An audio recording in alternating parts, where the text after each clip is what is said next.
ఖమ్మం జిల్లాలో సింగరేణి ఉద్యోగుల ఆందోళన, సిరిసిల్లలో 4G సెల్ టవర్ ఆపేయాలని స్థానికుల ధర్నా, వరంగల్లో పోలీసులపై దాడులు. ఇలాంటి స్టేట్ ఇష్యూస్తో జిల్లాల రౌండప్ చూద్దాం.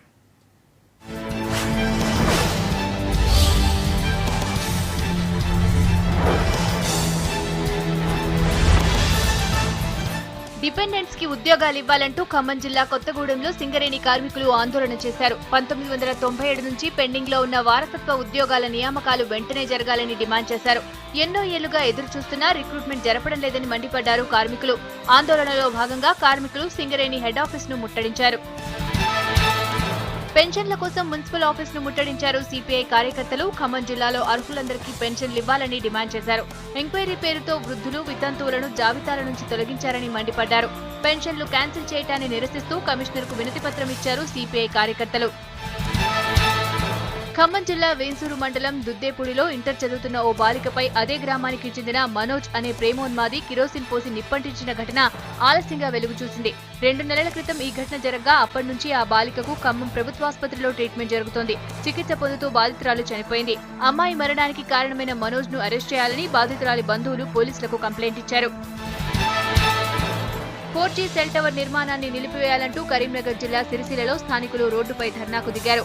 టవర్ నిర్మాణానికి అశోక్ అనే వ్యక్తి ఇంటి ఖాళీ స్థలాన్ని అద్దెకిచ్చారు. రేడియేషన్ ఎక్కువగా ఉంటుందని అద్దెకు ఇవ్వొద్దని చెప్తున్నా వినడం లేదని మండిపడ్డారు స్థానికులు. సెల్ టవర్ నిర్మాణం వద్దన్నందుకు తమపై దాడి చేస్తున్నాడని ఆరోపించారు. పోలీసులు స్థానికులతో చర్చించి అక్కడి నుంచి పంపించేశారు. నిజామాబాద్ జిల్లా బాన్స్వాడలో ప్రైవేట్ డాక్టర్ల నిర్లక్ష్యం మరోసారి బయటపడింది. శారద అనే మహిళ ఓ ప్రైవేట్ ఆసుపత్రిలో 2008లో సిజేరియన్ ఆపరేషన్ చేయించుకుంది. తరచుగా కడుపు నొప్పి వస్తుండటంతో డాక్టర్ని సంప్రదిస్తూ మందులు వాడుతోంది.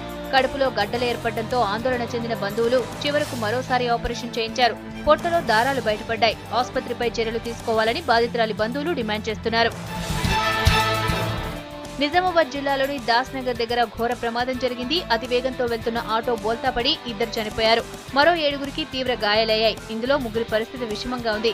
గాయపడ్డవారు నిజామాబాద్ ప్రభుత్వాసుపత్రిలో చికిత్స పొందుతున్నారు. నిజామాబాద్ జిల్లా బిచ్కుందలో ఆవులకు పుట్టినరోజు వేడుకలు నిర్వహించారు హనుమంతరావు అనే రైతు. గ్రామంలో ఉన్న వాళ్ళందరికీ భోజనాలు కూడా పెట్టాడు.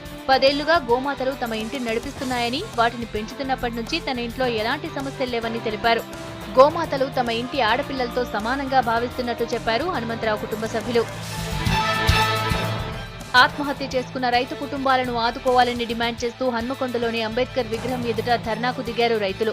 అన్నదాతలను ఆదుకుంటామని, ఆర్థిక సాయం చేస్తామని గొప్పలు చెప్పిన సర్కార్ కనీసం హామీలు అమలు చేయడంలో విఫలమైందని మండిపడ్డారు. ఈ ధర్నాకు మానవ హక్కుల వేదిక, ఆదివాసీ సంఘాలు మద్దతు పలికాయి. వరంగల్ జిల్లా డోర్నకల్ మండలంలో దారుణం జరిగింది. ప్రైవేట్ లైన్మెన్ మామిడి మురళీకృష్ణ విద్యుత్ షాక్ కొట్టి చనిపోయాడు. ఫీజులు సరిచేస్తుండగా ఈ ప్రమాదం జరిగింది. ప్రభుత్వం మురళి కుటుంబాన్ని ఆదుకోవాలని డిమాండ్ చేశారు దళిత సంఘ నాయకులు.